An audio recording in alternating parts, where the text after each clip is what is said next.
Mussolini's fascist Italy has as its central pretense the notion that we are new Rome, that the glory and power and vigor of the old Roman Empire are ours again, that we will command Mare Nostrum, our sea, which is the fascist word for the Mediterranean Sea.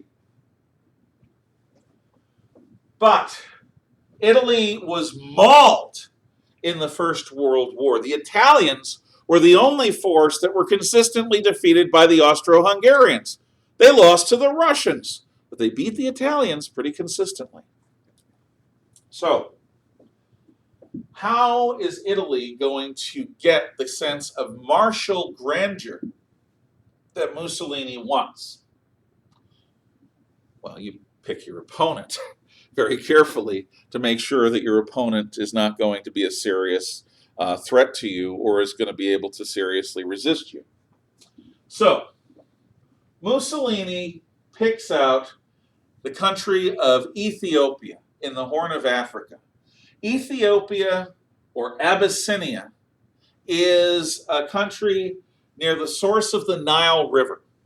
It is a mountainous country, it's on a plateau, and it is ruled by the Emperor Haile Selassie, the Lion of Judah, the person who latter-day Rastafarians consider to be the Messiah.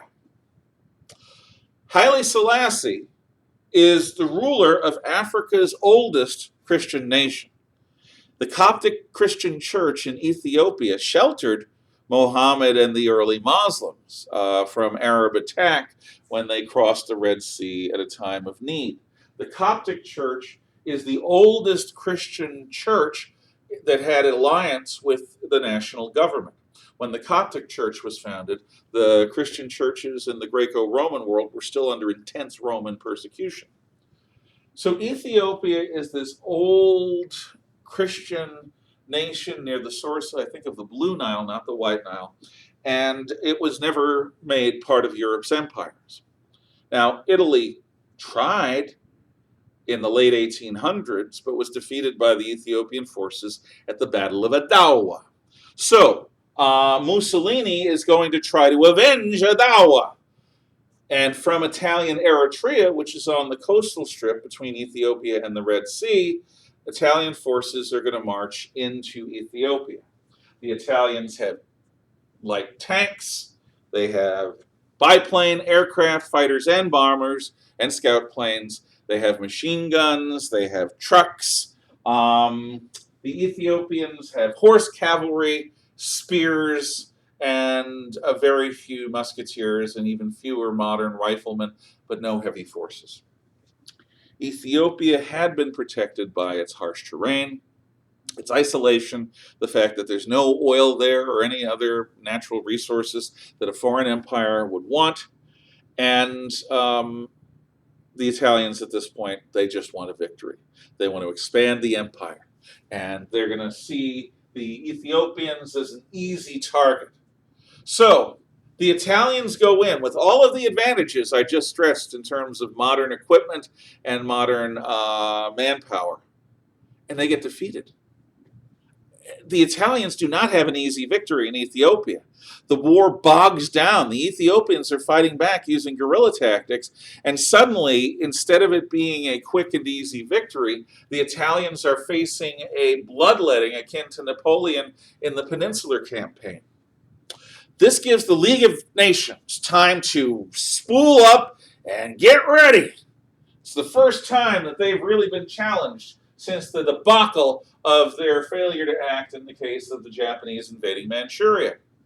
So, Ethiopia, Haile Selassie he escapes his country, goes to the League of Nations, personally addresses them, and tells them about the atrocities the Italians are committing against his peaceful people.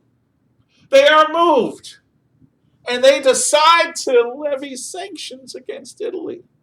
Sanctions are when you forbid trade in certain kinds of goods and services and products with a naughty, naughty country. It's designed as a step to punish a country that's acting out without going to war with them. So the League of Nations levies sanctions against Italy. And the Italians say, you'd better not! You'd better not make this all happen, because if you do, you won't like it.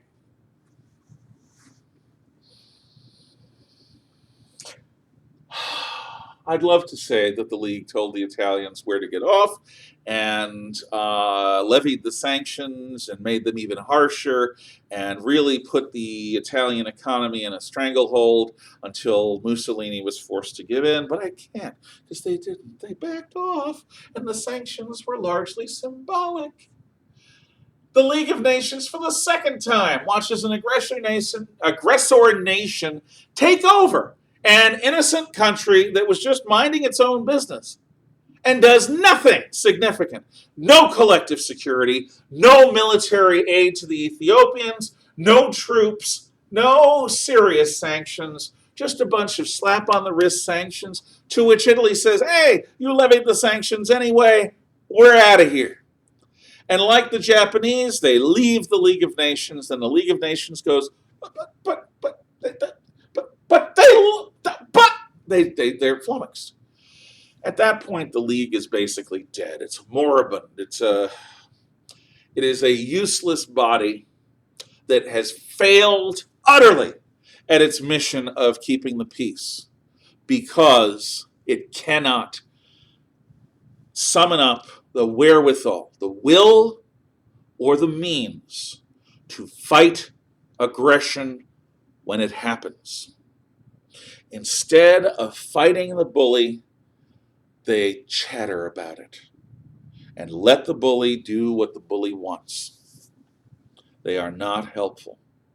The League of Nations at this point becomes an insignificance, and it is no accident that the very next year, after the League is humiliated and shown to be moribund, that the Japanese launch an open attack to try to conquer China in 1937. What are they worried about? The League? Come on. In 1939, Italy invades Albania. Now, Albania is right across the Adriatic Sea from Italy. So, the Italians don't have as far to go. But they end up bogging down in Albania because the Greeks help the Albanians and the Yugoslavs sort of too. They don't want the Italians easily expanding into the Balkan region. But they are going to ultimately, the Italians are going to ultimately win the war. So collective security has failed. The League of Nations is gone as anything other than an embarrassment. And Albania, Ethiopia, Manchuria, and huge swaths of coastal China are now under the oppression of invaders. Now we'll come to the heart of this era, which is Spain.